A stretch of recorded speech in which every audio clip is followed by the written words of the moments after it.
Suomen Elvis Presley Fan Clubin presidentti Hannu Ignatius, tervetuloa.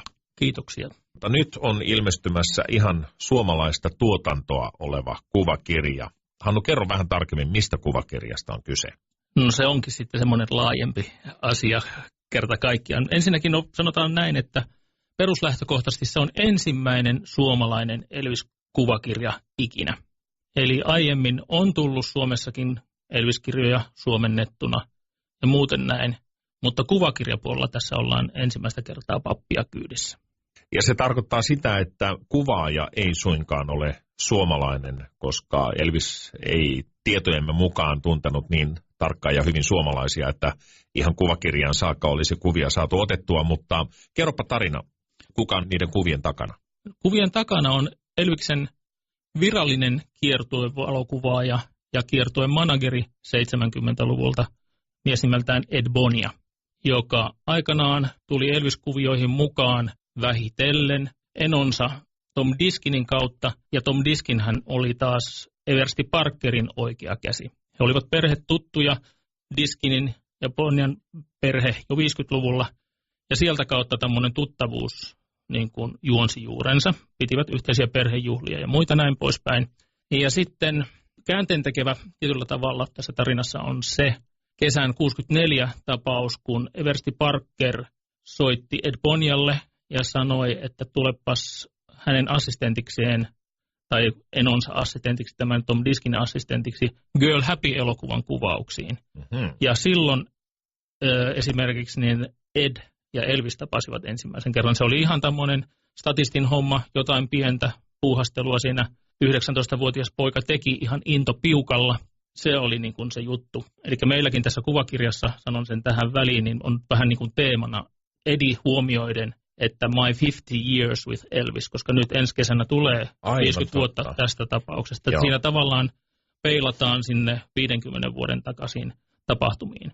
Mutta sitten otetaan aikajanalla hyppäys vuoteen 70, jolloin Elvis oli jo palannut kiertuekuvioihin ja Ed Bonnia oli aloittanut valokuvakurssin käymisen. Tuli uusi soitto Ed Bonnialle.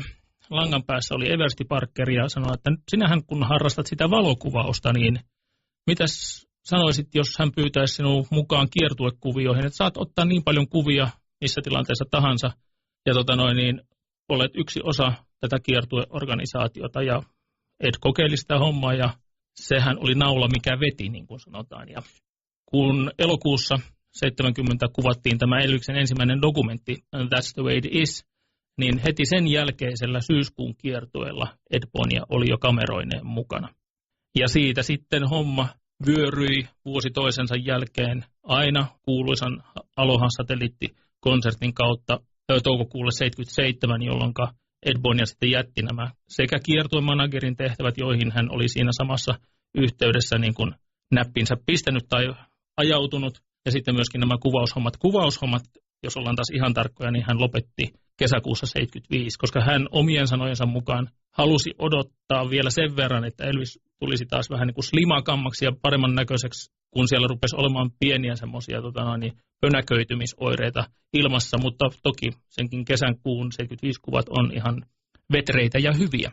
Elvis Will Remember You-niminen kirja, ja se muuten julkaistaan heinäkuussa 2014. Aikamoisia vaiheita siis noihin kuviin on käyty. Keskittyykö tämän tulevan kirjan kuvat sitten johonkin tiettyyn teemaan vai esimerkiksi konserttiin ja lavoille vai onko siinä ihan kaikkea mukana? Hyvä kysymys, koska nimenomaan Ed Bonniahan on tunnettu niistä konserttikuvistaan, koska hänen ottamiaan kuvia julkaistiin suurimmassa osassa 70-luvun single-kansia, LP-kansia, sitten myös Las Vegasin näitä ruokalistoja, eli menuja, siellä on niiden kansikuvissa hänen ottamiaan kuvia alkaen rintanapeista, mainosbannereista, julisteista ja kaikista muista tällaisista promotiomateriaalista, mitä aikanaan Parker tuotti, niin niissä on käytetty valtaosaltaan 70-luvulla juurikin Ed Bonnian kuvia. Ja olisi liian yksisilmäistä pistää pelkästään niitä Ed Bonnian kuvia, joita kaiken kaikkiaan hän otti tuona 5 vuoden aikana noin 10 000 kappaletta. Olisi liian yksisilmäistä pistää niitä pelkästään valokuva-albumin tyyliin ja koostaa ne pelkästään näistä livekuvista, koska se tarjonta on kuitenkin paljon muuta kuin ne tunnetut livekuvat. Ja siksi se onkin, tämä kirja on jaettu 4 eri kategoriaan, 4 eri teemaan. Ja siellä yhtenä tärkeänä osatekijänä on Elvis ja fanit, jossa nähdään Elvis faniensa kanssa kontaktissa joko lavalla tai lavan ulkopuolella. Sitten siellä on Elvis ja Eversti, kuinka ollakaan. Siitäkin parivaljakosta on olemassa aika interessantteja kuvia. Ja myöskin Eversti Parkerista sinänsä yksikseen. Sitten tietysti on tämä tärkeä live-kuvaosuus. Siellä on aivan mahtavia kuvia Edillä koneella olemassa. Ja sitten on semmoinen niin sanottu sekalaista osio, missä muun muassa voidaan sitten nähdä Elviksen kanssa työskennelleet muusikoita, James Burtonit ynnä muut siellä, ja koko taustakööri ja näin poispäin. Niistäkin eri tilanteista, takahuonekuvia, lentokenttäkuvia ja muuta tällaista Ed Bonia on harvakseltaan sinne napsinut. Ja näistä se kirja koostetaan yhdessä niihin kuviin Edin sopivien anekdoottien ja muistelmien kerran. Kuka nämä kuvat on nyt sitten valinnut? Niitä ei ole itse asiassa valinnut muuta kuin tämän kirjan kansikuvan, joka julkistettiin tällä viikolla. Niin muita kuvia ei ole vielä edes valittukaan. Meitä lähtee tämän kuvakirjan työryhmän 3 kaveria tuossa loppiaisen pyhinä Berliiniin, jossa Ed Bonia tänä päivänä yhä asustaa, niin lähdetään valkkaamaan ne kuvat ja työstetään se materiaali, niin ne nauhoitetaan ne taustatarinat ja jutut sillä samalla reissulla, eli meillä on työntäyteinen loppiaisviikonloppu tulossa. Onko näin, että näitä Ed Bonian kuvia ei sitten, no ainakaan Suomessa ei ole, kuten tuli ilmi, tämä on ensimmäinen suomalainen Elvis-kuvakirja, niin onko näitä julkaistu koskaan missään kirjassa aiemmin? On. Kyllä maailmalla on tullut, siis Ed Bonialtahan on tullut ennen tätä Suomen kirjaa nyt kaiken kaikkiaan 3 erillistä kirjaa. On tullut 1 Amerikassa vuonna 1994, sitten Tanskassa vuonna 2000 ja 2011 eräs japaninkielinen kirja. Eli siinä mielessä, mutta se tässä mikä tekee myöskin erikoisen tästä meidän kirjasta, niin tämä on kansainvälinen. Tänne nämä muistelmat, totta kai kuvathan puhuvat ensinnäkin kansainvälistä kieltä, kaikki ymmärtävät mitä kuvat kertovat, mutta se tekstipuoli sinne tulee sekä englanniksi että suomeksi. Eli tämä on siinä mielessä niin ei ainoastaan suomalaiselle kohderyhmään uppoava kirja, vaan sitä voidaan sitten tarjota myöskin maailmaan. Me ollaan nimittäin tämän rahoituspohjan vinkkelistä, jos näin sanotaan, niin ensimmäisenä ja pääkohderyhmänä pidetty vain suomalaisia, koska tämä toteutetaan yhteisörahoituksella, joka tarkoittaa taas sitten sitä, että se meillä ei ole minkäännäköistä kustantajaa tai julkaisuyhtiötä siellä takana, vaan tämä nykyään tämmöinen kun yhteisörahoitus on aika uusi asia Suomessa, mutta yhä enemmän päätään nostava ja suosiota lisäävä, niin siinähän tämä prosessi perustuu siihen, että kaikki ne ihmiset, ketkä ennakkotilaavat tämän kyseisen tuotteen, olipa se kirja, levy tai muu tällainen julkaisu, niin ne ennakkotilauksillaan varmistavat sen julkaisun rahoituksen. Ja että he saisivat jonkun tietyn vastikkeen sitä sijoittamaansa rahaa vastaan, niin heille annetaan totta kai paitsi tässä tapauksessa se kirja, myös hieman jotain ekstraa. Ja se hieman jotain ekstraa on rajoitetusta 1000 kappaleen painoksesta. Ensinnäkin 500 on numeroituja, 1-500, joka tekee siitä keräilykohteen. Sitten tietysti myöskin Ed Bonian signeeraamat, ne tulevat olemaan. Sekä siellä nyt sitten ihan uusimpana käänteenä, niin sinne saadaan kirjan takakannen väliin suomalainen vinyylisinkku, Elvis-aiheinen vinyylisinkku. Tämä on uusin bonus, mikä meillä sinne kirjaan on sisällytetty. Aikamoisia. Suomalainen kuvakirja, jenkkikuvaajan Ed Bonian kuvia pullollaan. Hannu, keille tämä kirja on oivallinen kirja? No tietenkin ja luonnollisesti kaikille Elviksestä kiinnostuneille, jotka vähäkään on kiinnostunut ilmiöstä nimeltä Elvis Presley, koska Elvis on paljon muutakin. No okei, ennen kaikkea laulaja ja mahtava viihdetaiteilija, yksi tämän vuosisadan ja menneen vuosisadan valovoimaisimpia tähtiä eittämättä, vaikka millä mittarilla mitattuna. Mutta siis joka tapauksessa niin tämä kirja on siinä mielessä just erikoislaatuinen, että se valottaa sen tähden sitä tähtipuolta sekä myöskin sitten sitä sanotaan ripun toista puolta, jota ei niin usein olla nähty.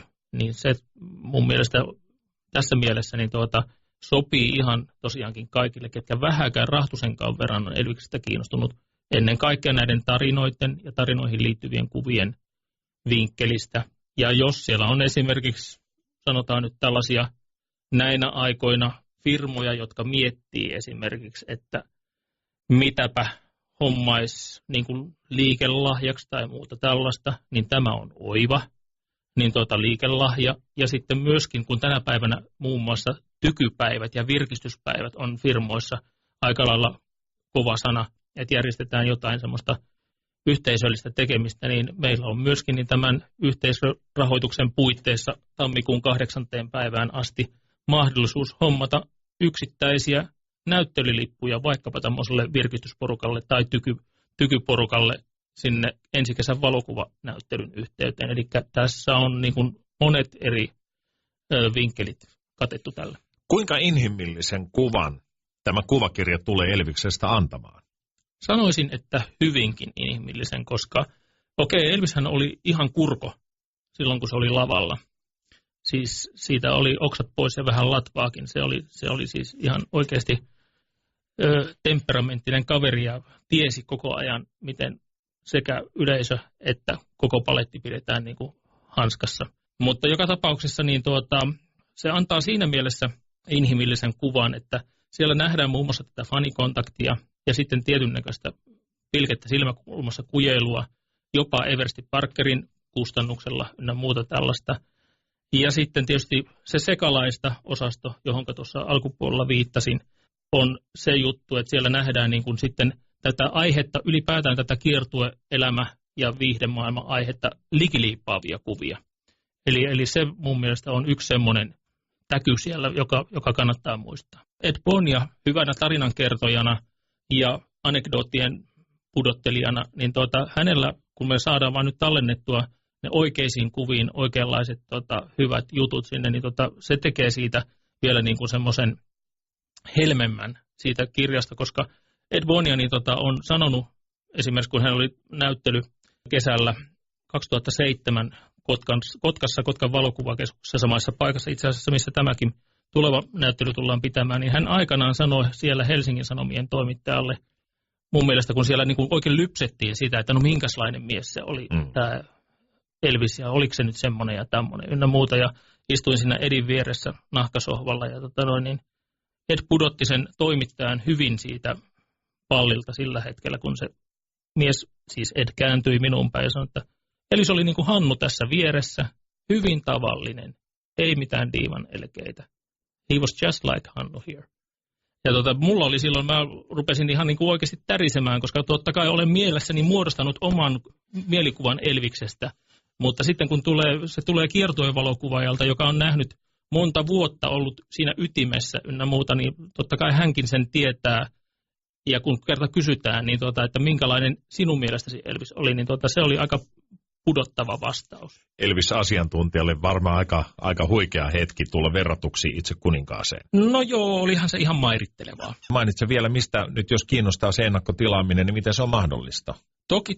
Eli siis siinä mielessä siinä on tapoja, kuinka se niihin pääsee käsiksi, on tietysti se, että meillä on siellä mesenaatti.me osoitteessa, meillä on omat sivut, jossa nämä koko tuotekavalkaadi, tuotereppu on näytillä, eli mesenaatti.me osoitteesta siellä vaan mennään ja klikataan, ne on niin kuin nettitilaussysteemillä, joko pelkkä kuvakirja ennakkoon postitettuna tai paikan päältä näyttelystä noudettuna tai niitä juuri äsken mainittuja valokuvanäyttelyn lippuja.